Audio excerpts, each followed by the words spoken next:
네, 10월 15일 셋째 주일 오늘 말씀 제목은 나는 이 땅에 왜 사는가 라는 제목으로 말씀을 전하도록 하겠습니다. 우리가 흔히 이렇게 공공기관이나 수영장 같은 데 가면은 여러분 로스트 앤 파운드라는 곳이 있습니다. 여기 사진에 이렇게 보이시죠? 한국으로 말하면 분실물 수거함입니다. 저도 아이들이 수영장에 물건을 종종 두고 오면 그곳에 가서 저희 것을 찾습니다. 그런데 그곳에 가면 주인 없는 물건들이 아주 많이 있고요. 때로는 아주 값비싼 물건들도 있습니다.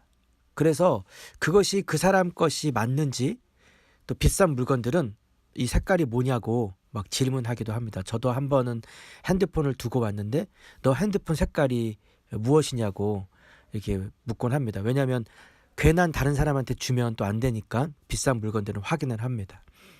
오늘 우리가 읽은 성경 본문 누가복음 15장 1절에서 10절은 두 가지 비유가 나오는데 두 가지 다 lost and found, 잃어버렸다가 찾았다는 그런 단순한 어떤 비유이기도 합니다. 근데 이 단순한 비유 안에서 제가 지난 한 주간 묵상하고 하나님께서 주신 말씀을 나누려고 합니다. 먼저 첫 번째 본문은 누가복음 15장 1절에서 시작되는데요. 잃은 양에 대한 비유입니다. 양 100마리가 있는데 한 마리를 잃어버린 목자의 이야기입니다. 99마리를 두고 그 한 마리를 찾기 위해서 길을 나선 목자의 이야기입니다. 현실적으로 보면 아주 비효율적인 이야기입니다.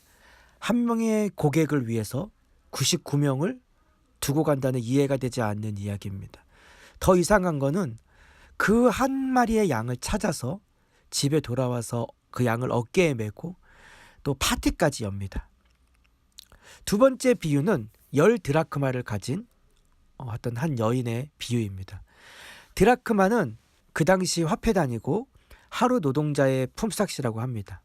그러니까 한 드라크마가 현재의 가치로 따졌을 때 한 10만 원 정도 되지 않나 이렇게 봅니다. 근데 그 여자가 10드라크마를 가지고 있었다고 합니다. 10 곱하기 10이니까 거의 100만 원 가치의 어떤 것이죠. 이 여인 역시 그 10개 중에서 하나를 잃어버렸고, 그래서 그 하나를 찾자 아까 그 목자와 같이 파티를 열고 그리고 그거를 찾았다라고 기뻐하는 내용입니다. 여기까지만 보면 단순한 어떤 비유 같지만 이 드라크마에 대해서 더 자세히 알려면 그 당시의 배경 이해가 중요한데요. 그 당시 드라크마는 단순한 돈이 아니라 여기 사진에 나온 것처럼 여자들이 혼수로 해오는 또 지참금과 같았습니다. 그래서 10개의 드라크마를 보통 이렇게 엮어서 장신구처럼 목걸이처럼 하기도 하고요. 머리에 이렇게 했다고 합니다. 어떤 사람은 부자들은 100개를 엮기도 하고요. 더 부자들은 금화로 10개를 묶어 다녔다고 합니다.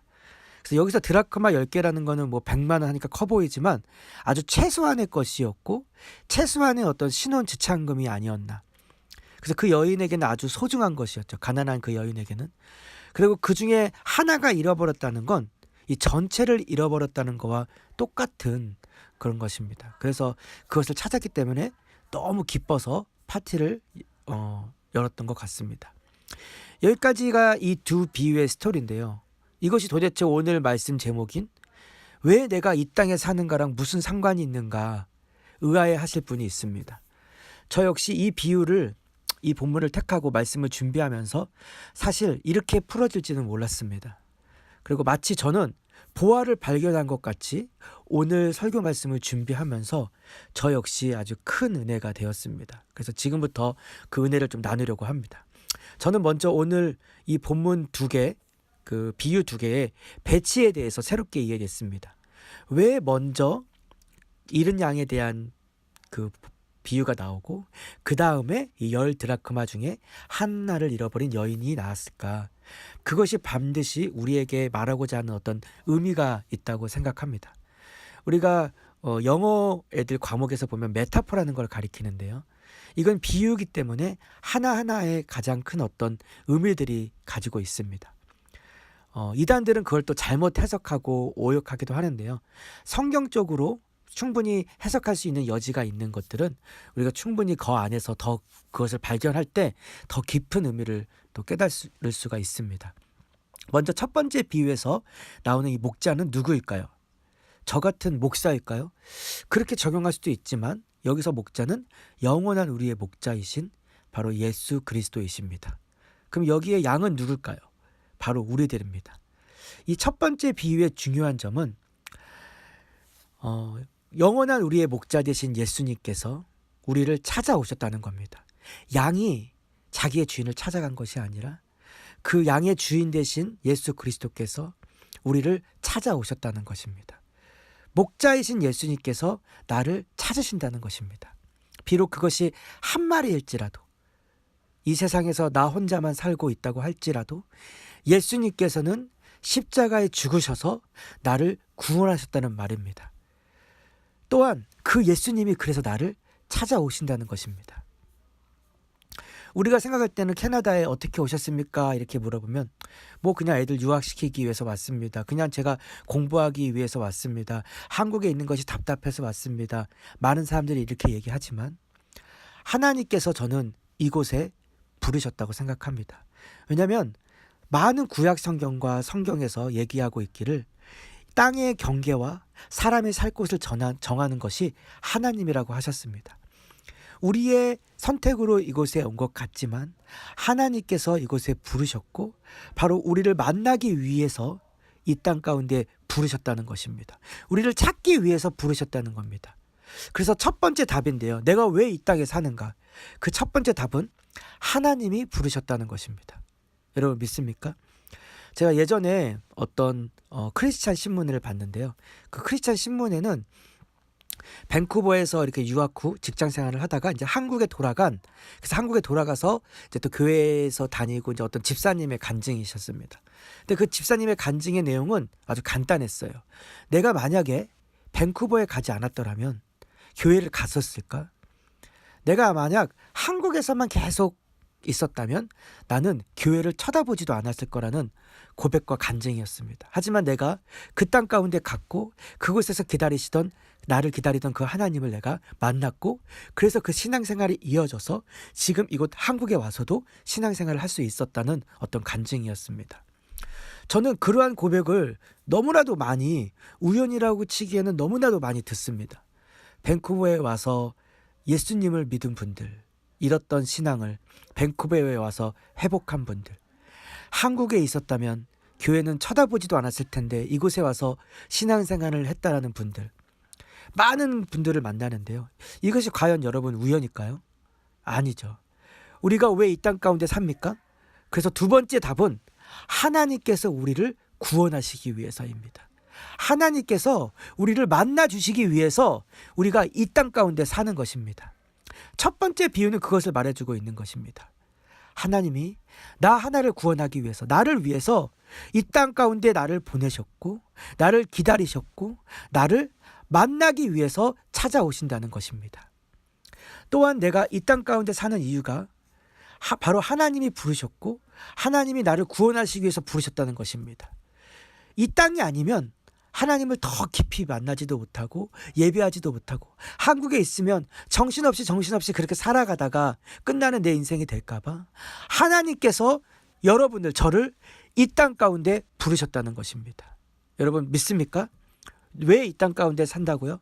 하나님께서 우리를 만나기 위해서, 만나주시기 위해서, 또 하나님께서 나를 구원해 주시기 위해서 이 땅 가운데 여러분을 부르셔서 특별히 하나님께서 살게 하시는 것입니다.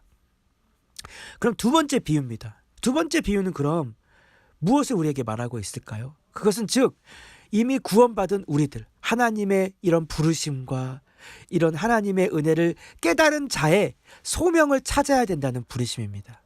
두 번째 비유에서 여자가 주인공이죠. 여자는 보통 성경에서 교회를 상징합니다. 요한계시록에 보면 교회를 여자라는 표현으로 하기도 합니다. 교회는 건물인가요? 아니죠. 교회는 우리죠. 그렇기 때문에 이 비유의 이 여자는 바로 이미 예수 그리스도의 은혜를 깨달은 사람, 이 밴쿠버에 와서 한번 하나님을 경험하고 만난 사람, 바로 그 사람들이 한 드라크마를 찾아야 된다는 내용입니다. 바로 하나님께서 나에게 주신 잃어버린 그 소명, 그것을 찾아야 된다는 것입니다. 여러분, 이 성경에 보면 여자가 이 드라크마를 어떻게 찾았다고 나옵니까? 한번 우리 같이 읽어볼까요? 15장 8절인데요. 제가 읽겠습니다. 어떤 여자가 10개의 드라크마를 가지고 있다가 하나를 잃어버렸다고 하자. 그러면 등불을 켜고 온 집안을 쓸며 찾을 때까지 자세히 뒤지지 않겠느냐? 이 여자가 등불을 켜고 첫 번째, 온 집안을 쓸며 찾을 때까지 찾고 있는 모습이 나옵니다. 제가 지난 주간에 이런 얘기를 했죠. 감사주의를 맞아서 감사는 주어지는 것이 아니라 발견하는 것이다. 이렇게 오늘 얘기하고 싶어요. 사명은, 즉 소명은 주어지는 것이 아니라 발견하는 것이다. 이 여자가 그 한 드라크마를 잃어버린 것, 자기의 지창금 혼수품으로 가지고 온 것을 찾고 등불을 켜고 집안을 쓰며 찾을 때까지 뒤지듯이 하나님께서 나를 왜 이 땅 가운데 부르셨냐? 나를 구원하시기 위해서 부르셨다면 그 다음 소명, 다음 과제, 그러면 나는 나의 한 드라크마를 찾아야 되는 것입니다. 하나님의 소명과 하나님의 비전을 완성하기 위해 하나님께서 나에게 주신 그 소명, 그것을 내가 수고하면서 찾아야 된다는 비유입니다. 이 여자가 그것을 찾고 나서 너무나도 기뻐서 친구들과 함께 잔치를 열고 이웃들을 불러서 함께 기뻐하자, 이랬던 드라크마를 찾았다고 고백하는 것처럼 여러분의 이 땅 가운데서의 진정한 기쁨과 소망은 이 땅 가운데 돈을 많이 번다고 기쁨이 올까요? 공부를 잘한다고 기쁨이 올까요? 그때뿐입니다. 바로 하나님께서 주신 그 소명, 그 잃어버렸던 여러분의 그 소명을 이 땅 가운데서 찾고 발견할 때 반드시 저는 기쁨이 회복될 것이라고 하나님께서 저에게 말씀해 주셨습니다. 여러분, 이 땅 가운데서 사는 것이 막막하고 기쁨이 없습니까? 여러분에게 주어주신 그 소명, 하나님께서 불러주신 그 소명, 이 땅 가운데 무엇을 해야 될지 발견하는 그 소명을 여러분이 샅샅이 찾으시기 바랍니다. 기도하면서, 예배하면서 찾으시기를 바랍니다. 그래서 세 번째 답인데요. 하나님께서 왜 이 땅 가운데 우리를 부르셨습니까? 바로 하나님의 잃어버린 소명을 찾으라는 것입니다. 여러분 안에 하나님이 분명하게 주신 그 소명과 비전이 있는데 그것을 찾아야 된다는 것입니다. 그래야만 그 기쁨이 회복된다는 것입니다. 10절 말씀에 보면 근데 그 소명이 무엇인지까지 정확하게 하나님이 말해주고 계십니다. 10절 말씀에 이렇게 말합니다. 내가 너희에게 말한다. 이처럼 회개하는 죄인 한 사람을 두고 하나님의 천사들이 크게 기뻐할 것이다. 회개하는 죄인 한 사람. 갑자기 드라크마 얘기를 하다가 회개하는 죄인 한 사람을 말하죠. 그럼 그 잃어버렸던 한 드라크마는 바로 무엇입니까? 회개해야 할 한 죄인인 것입니다. 내가 누구를 찾아야 된다는 것입니까? 이 땅 가운데 회개해야 할 한 죄인, 하나님을 알지 못하고 그저 막막하게 살아가고 있는 이 땅 가운데 그 한 사람, 그 한 사람을 찾아서 내가 이 여인과 같이 수고하고 먹이고 입히고 그 사람에게 헌신하고, 그래서 그 영혼이 하나님께 돌아오도록 내가, 그것이 하나님께서 우리에게 주신 이 땅 가운데 가장 중요한 부르심이며 하나님의 소원이라는 것입니다. 그래서 오늘 마지막 대답인데요. 왜 이 땅 가운데 우리가 삽니까? 네 번째 답은 내가 복음을 전하고 내가 만난 하나님을 다른 사람들이 만나도록 내가 참고 힘쓰기 위해서, 내가 그 사람을 찾기 위해서 하나님께서 이 땅 가운데 심으셨고 내가 이 땅 가운데 사는 것입니다. 그래서 오늘 첫 번째 본문의 비유는 목자이신 예수님께서 우리를 찾는 비유고요. 그래서 이 땅 가운데 나를 심으시고 나를 만나기 위해서 이 땅 가운데 부르셨다는 비유고요. 두 번째 비유는 우리 또한 하나님의 비전을 완성해 가고 그 한 드라크마, 잃어버린 한 영혼을 우리가 열심히 찾아서 하나님께로 돌아오는데 우리가 힘쓸 때 그것이 바로 나의 기쁨이 회복되는 것이고 하나님께 소원인 것입니다. 결론 말씀을 내립니다. 저도 아주 자주 생각합니다. 내가 왜 여기서 살지? 내가 왜 여기에 있지? 지난주에 수요일날 갑자기 다급한 전화 한 통이 왔습니다. 제가 튜터하는 한 학생인데요.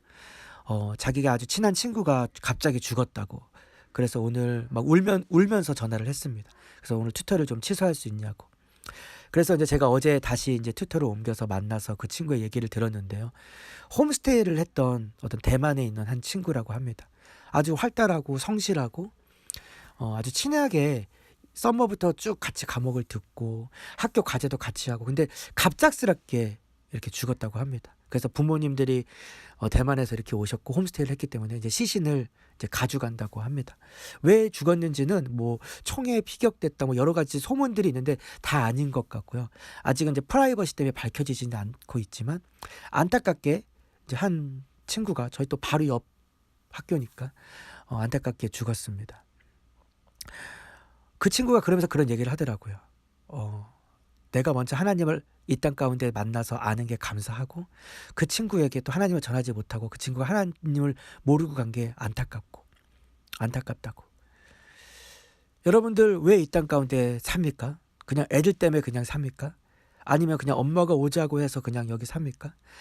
아무 소망 없이 아무 이유 없이 살다가 그냥 여러분 가시려고 합니까? 아닙니다. 다시 말씀드리지만 성경은 분명히 그 땅과 경계와 사는 곳을 정하는 분이 하나님이라고 하셨습니다. 여러분 확실하게 아셔야 됩니다. 왜 이 땅 가운데 삽니까? 하나님께서 여러분을 부르셨다는 것입니다. 왜 이 땅 가운데 삽니까? 하나님께서 우리를 구원하시기 위해서 이 땅 가운데 부르셨다는 것입니다. 왜 이 땅 가운데 삽니까? 우리의 잃어버린 소망, 비전을 발견하기 위해서입니다. 왜 이 땅 가운데 삽니까? 내가 만난 그 하나님을 다른 사람에게 전하고, 내가 그 사람을 찾고 하나님께로 돌이키는데 힘써야 한다는 그 소망과 그 헌신을 위해서 내가 이 땅 가운데 사는 것입니다. 이 사진은 5년 전 우리 교회의 사진인데요. 7명의 아이들이 있었습니다. 이 당시 때 다 예수님을 안 믿는 아이들이었고, 그리고 부모님들이 다 교회에 다니지 않는 친구들이어서 제가 열심히 저희 아내랑 먹이고 헌신했던 기억이 납니다. 그것에 비하면 지금 너무나도 가정들도 오고 많아졌죠. 저는 늘 물어봅니다. 제가 왜 이 땅 가운데 살고 있을까? 바로 복음을 전하기 위해서죠. 하나님께서 저를 불러주셨고, 제가 정말 목사가 되지 않았다면 과연 말씀 읽고 하나님 앞에 이렇게 섰을까? 매일 예배할 수 있었을까? 전 늘 생각합니다. 목사로 불러주셨기 때문에, 그래서 제가 이렇게 말씀을 전할 수도 있는 거고요. 여러분 앞에 서서 이렇게 같이 은혜를 나눌 수 있는 것, 그것이 너무나도 감사합니다. 많은 목사님들이 저에게 이렇게 얘기합니다. 벌써 추수하는 교회가 7년 됐는데 선호 형제를 보면 금방 줄 것 같았는데 아주 잘 버티고 있다고. 저도 참 신기합니다. 제가 어떻게 여기까지 이렇게 버틸 수 있었는지 하나님이 하신 것입니다. 하나님이 저를 이 땅 가운데 부르셨고 하나님께서 소명을 주신 것입니다. 제가 어제 이 말씀을 마칠 때쯤에 어떤 한 선교사님이 마치 저를 위해서 주신 말씀처럼 딱 그 시간에, 설교를 마친 시간에 고린도전서 15장 57절 58절을 올려주셨는데요. 제가 한번 읽어드리겠습니다. 우리 주 예수 그리스도로 말미암아 우리에게 승리를 주시는 하나님께 감사하노니, 그러므로 내 사랑하는 형제들아, 건실하며 흔들리지 말고 항상 주의 일에 더욱 힘쓰는 자들이 되라. 이는 너희의 수고가 주 안에서 헛되지 않은 줄 알미라. 아멘. 저는 저의 수고가 결코 헛되지 않다고 생각합니다. 저의 교회를 이렇게 흘러간 200명의 학생들에게 제가 복음을 전하기 위해서 이 자리에 있었던 것이고요. 오늘 이 시간 여러분에게도 비전을 주고 싶습니다. 왜 여러분이 이 땅 가운데 삽니까? 하나님께서 여러분을 만나주시기 위해서 이 땅 가운데 부르셨고요. 여러분을 구원하시기 위해서 이 땅에, 이 교회에 부르셨고요. 여러분에게 그래서 잃어버린 하나님의 그 소망, 여러분의 그 잃어버린 드라크마를 발견하라고 이 땅 가운데 부르셨고요. 그 드라크마 중에 가장 큰 것이 뭐냐? 여러분이 만난 그 하나님을 다른 사람들이 만나도록 힘써 전해야 된다는 것입니다. 그럴 때 그것이 가장 큰 기쁨이고 가장 큰 평안을 하나님께서 주시겠다는 것입니다. 이 시간 우리 먼저 같이 기도했으면 좋겠습니다. 여러분 이 시간 기도할 때, 오늘 이 시간 한 영혼이 회개하면 천국에서도 기뻐한다고 하셨는데요. 시간 기도할 때 여러분, 한 영혼이 회개하면 천국에서도 기뻐한다고 하셨는데 우리가 먼저 회개했으면 좋겠습니다. 주님,